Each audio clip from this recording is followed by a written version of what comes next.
Bienvenue à toutes et à tous. Dans quelques mois, ce sera la fin du mandat de 5 ans que le peuple béninois a accordé à M. Patrice Talon au terme de l'élection présidentielle d'avril 2016. Eh bien, depuis plus de 4 ans et demi, le locataire de la Marina mène des actions diversement appréciées avec des résultats qu'il faut faire passer à la loupe pour savoir s'il comble ou non les multiples attentes des Béninoises et des Béninois. Dans cette émission spéciale, Reporter Bénémonde reçoit pour vous un acteur du monde des affaires pour parler de la gouvernance économique du gouvernement de Patrice Talon. Il s'agit de Mahmoud Amadou, chef d'entreprise, acteur du secteur de l'électricité et des énergies renouvelables.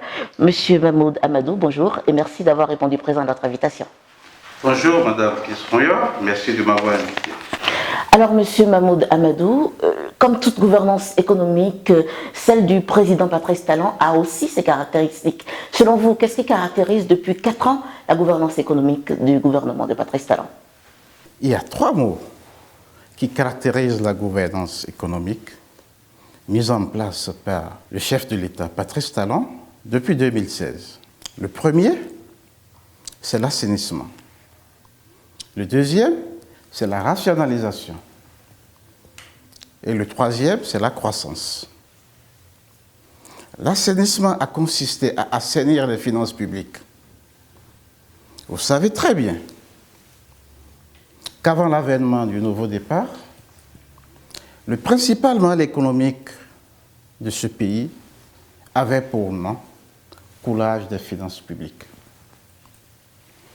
Cette pratique entravait l'exécution du budget de l'État, aussi bien dans sa dimension relative à la mobilisation des ressources à travers de multiples réseaux de vols et de détournement de recettes publiques, que dans sa dimension liée aux dépenses à travers le gâchis, les surfacturations et la distraction des deniers publics.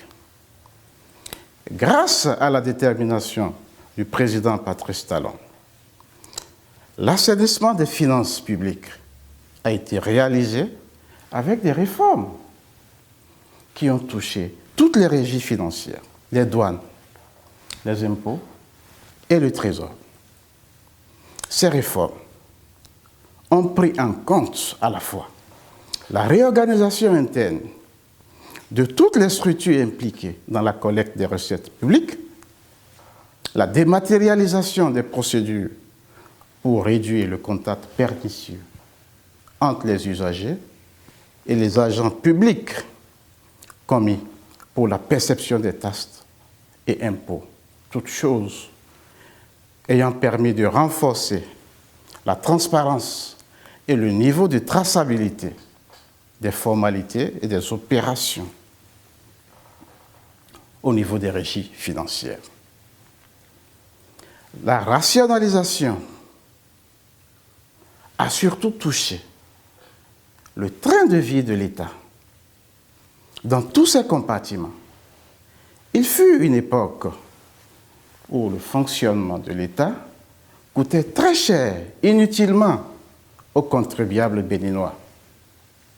Il ne pouvait en être autrement quand vous avez des ministres et des cadres qui étaient en permanence dans des missions improductives, tant à l'intérieur du pays qu'à l'extérieur. Depuis 2016, cette époque est révolue grâce aux actions de rationalisation. Et puis maintenant,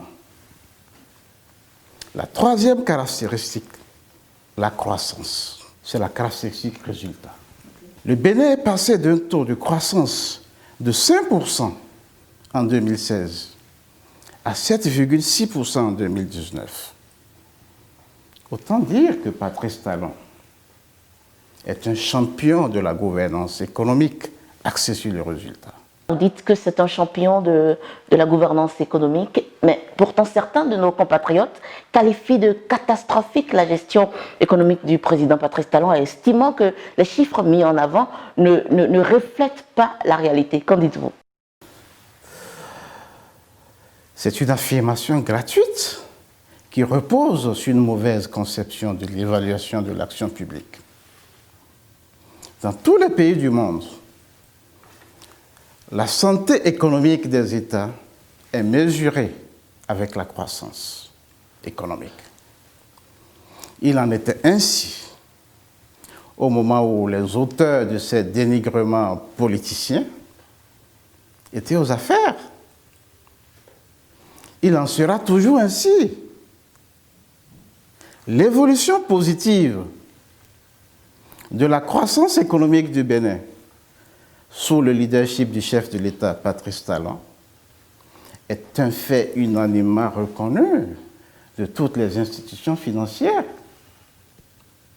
internationales, notamment la Banque mondiale et le Fonds monétaire international. Mieux, les actions qui ont permis de produire ces résultats sont les mêmes qui expliquent les positions enviables du Bénin dans un certain nombre de classements ayant trait aux finances et au budget. À titre d'illustration, je vous rappelle que le Bénin est premier en 2019 de toute l'Afrique francophone en matière de transparence budgétaire. Deuxième sur le continent en matière de qualité de la gouvernance économique et premier sur le plan de la transparence de la gestion de la dette parmi les 76 pays éligibles au financement de l'Agence internationale du développement. Madame Pissrouillot, Oui. il est difficile de cacher les rayons du soleil avec la main. Dans les points que vous avez énoncés tout à l'heure, vous avez parlé de la dette. Et l'autre reproche qui est fait souvent à la gouvernance économique et financière du gouvernement du président Patrice Talon est le surendettement avec des sollicitations quasi mensuelles, on va dire, sur le marché financier régional. Mais si tout va bien, pourquoi autant s'endetter? Madame Pissrouillot, il n'y a que ceux qui n'ont rien compris des facteurs de développement qui puissent s'étonner de l'endettement au XXIe siècle. La dette est un facteur de développement, à condition qu'elle soit soutenable, transparente et productive.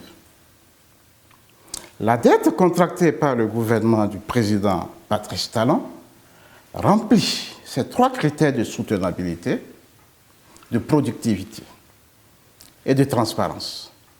Mieux, en matière d'endettement, les prêteurs ne prêtent de l'argent qu'aux États qui sont en mesure de rembourser.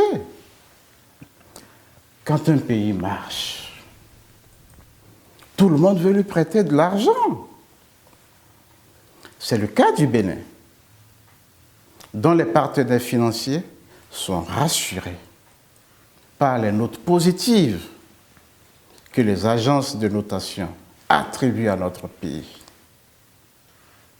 En ce qui concerne le respect de la norme communautaire, qui exige que l'encours de la dette ne dépasse pas 70% du PIB, le Bénin reste un bon élève.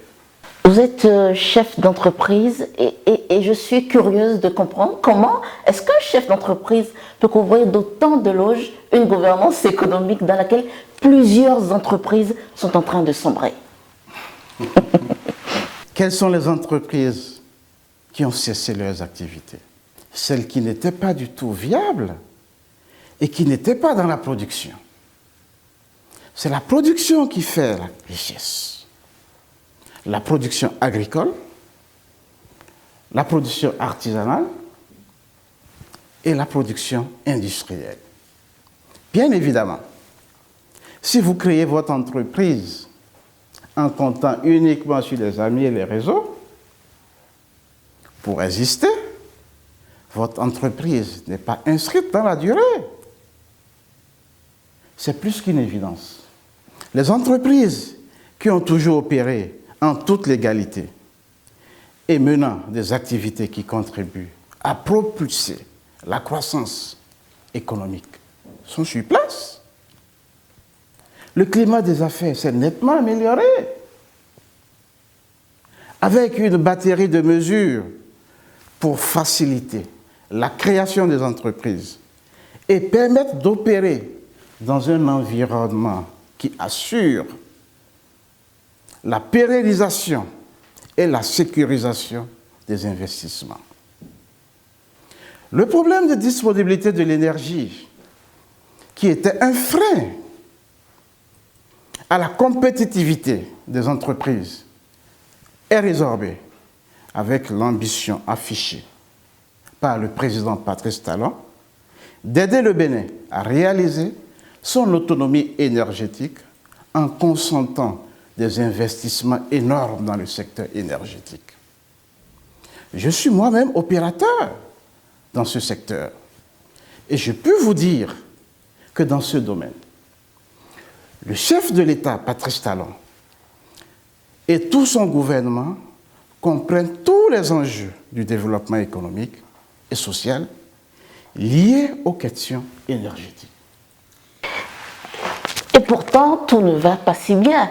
Quelle insuffisance ou quel point de faiblesse relevez-vous dans cette gouvernance, en dépit de vos appréciations très positives, M. Mahmoud Amadou? La gouvernance économique que nous connaissons depuis 2016 a une seule faiblesse. Elle doit en principe durer dans le temps pour que le pays puisse optimiser les résultats. Voilà qu'en 2021, ce sera la fin du mandat que le peuple béninois a confié à Patrice Talon. Comme vous l'avez dit dans votre introduction, Oui. si tout ceci s'arrête en 2021, le peuple béninois aurait perdu. C'est pour cette raison que je pense, comme la majorité écrasante des Béninoises et des Béninois, que M. Patrice Talon doit encore nous sacrifier 5 autres années de sa vie. Il doit impérativement être candidat en 2021 pour avoir un second mandat que les jeunes et les femmes lui ont déjà garanti. Il doit être candidat. Nous sommes satisfaits de sa gouvernance économique, très efficace, et sommes préoccupés par sa pérennisation. Nous apporterons notre contribution. Ma contribution à moi, ce seront des actions concrètes sur le terrain pour soutenir ce qui se fait de bien et de beau dans ce pays. Et c'est la fin de cet entretien. Merci de l'avoir suivi, Mahmoud Amadou. Merci d'avoir répondu présent à notre invitation. C'est moi qui vous remercie.